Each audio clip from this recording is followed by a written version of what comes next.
Well, it is that time of year again, and if you haven't seen them yet, it's just because they haven't shown up in your area where you live or where you drive. And if you don't know what I'm talking about, stick around. It's termites. That time of year that termites come out is quickly approaching us. I'm here with Matthew Mestayer of Reeves Mestayer. How are you? Yeah, good. Thank you, Chet. So, I mean, it's the grossest time of year. I don't even mind love bugs anymore. Like, I can deal with love bugs, but the termites are just... they're gross. Oh, well, and it's about to be, right, there's about to be swarm season, as you know, and when they start swarming around the lights at your house, and, you know, at my house, it makes everyone uncomfortable. You know, I've had a personal termite claim, so I've been through that process, so it's unpleasant, and my wife certainly doesn't want to go through it again, I promise you. So, you know, we know. So when we see them kind of swarming around the lights, everybody gets nervous, as well they should be. Yeah, I remember, you don't realize until it's too late. Like, I had the sunroof open and I came up to a stoplight and something fell onto me. And that's when I noticed around all the lights, I was like, close the sunroof as quickly as possible. Oh, for sure. They're just nasty. So yeah. How does someone know when maybe they have termites or there maybe is an issue? Well, listen, when in doubt, listen, we do a lot of termite work, do a lot of termite litigation. We settle a lot of termite claims, plea litigation, but there are kind of some tips I want to kind of get out to folks. Number one is, if you think you've got termites, video what you've got, because it becomes an issue in litigation about really what you saw and what you have. Still photos are nice, but video is even better. Everyone has an iPhone just about, so make sure with your iPhone, take video, pictures, video, you know, a video of the live termites when you're dealing with your termite company. That's the first thing you need to do. And so what are they looking for? Aside from just like termites swarming around, are there signs like in the house, outside of the house they should be looking for? How would someone know that it's like that doesn't look normal? Is it just dirt? Is it a mound? Do they build true. mounds? I mean, when in doubt, I mean, you know, I wouldn't ask people to be termite experts, and they're not expected to be, of course. So when in doubt, take a video and tell your termite company and have them come out and they will tell you. But the simple fact is, if they say you don't have a claim, if they deny their claim, you need to call a lawyer, because we have shown a lot of times that is in fact not accurate, that is not true. You do have a good case, you do have a good claim, and they're responsible for the damage. So when you see something you think is termites, video it, take a phone call, you know, video it, take a video or just a still photo of it from your iPhone, and call your termite company. Have them come out and take a look. That's their job, and they're supposed to, and then see where it goes from there. That sounds like some solid do's and don'ts. So definitely get video. That's the key. Get video. Video is king, right?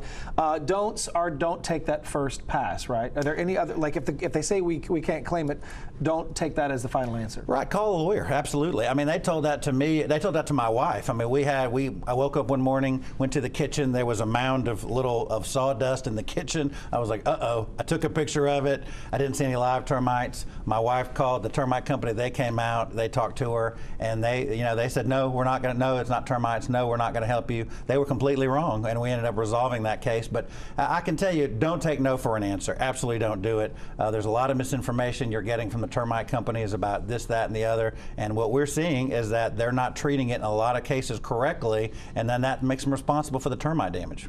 Any other do's or don'ts that we're missing on that? This is some good information.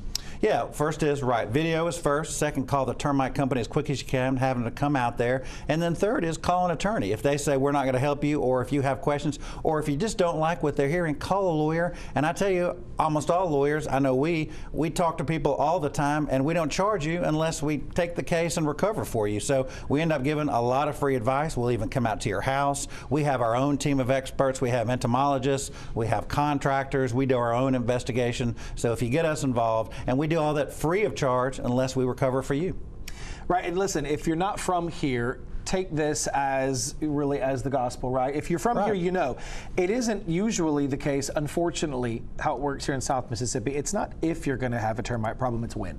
It is, and what we're saying is that if this happens to you, and if you have a termite contract or you had a termite contract, you're probably going to be okay, but just don't take no for an answer. Don't rely on the termite companies to give you, quite frankly, accurate or always correct information. Check it, verify, and we're the company, we're the folks you want to do that with. Well, and you know, I just sold my house, so I'm not involved in that piece of it anymore. But there's kind of a change happening right now with the way these companies are writing their contracts. For sure, right. There are really two types of termite contracts. There's something called a repair guarantee contract, and they basically say essentially that if you have termite damage, we're going to repair your house regardless of cost. Those are becoming more difficult to find, and they're more expensive, obviously.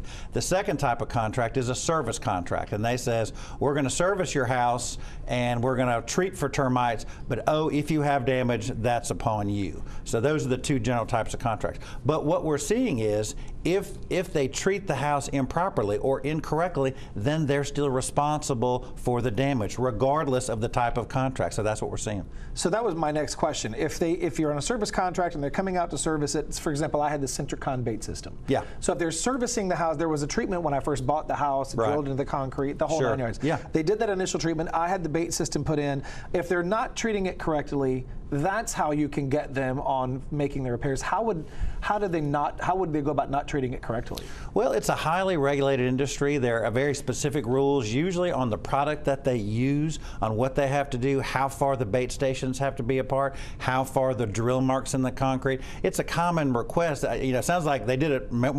You're right with yours generally, but how many people have the termite company drill into their contract, which they're in their concrete? That's what they're required to do. You've got to create a full barrier around the house, and to do that, you can't leave the driveway. You can't say, well, no, you've got to actually drill into the driveway, and there are rules about that. So there are a lot of rules, or a lot of specifics about the do's and don'ts on the product and what they have to do, and that we will check and make sure they've done it right. If they've done it right, so be it. But if they haven't, well, then they're responsible. Is that a question that you get when people are beginning to get into these conversations about the contracts? Do you get involved in it on the front end, or you are on the proactive, I guess, end of it, or are you more of a reactionary piece? We're happy to get involved in any piece, really, front end or back end. But honestly, what we're finding is a lot of misinformation about the termite contracts, because honestly, if you're up on termites, you're really in the minority. Most people get a termite contract, they've had it for a number of years, they pay it every year, and they're not overly familiar with the terms and issues. Is it a repair guarantee? If it's a service?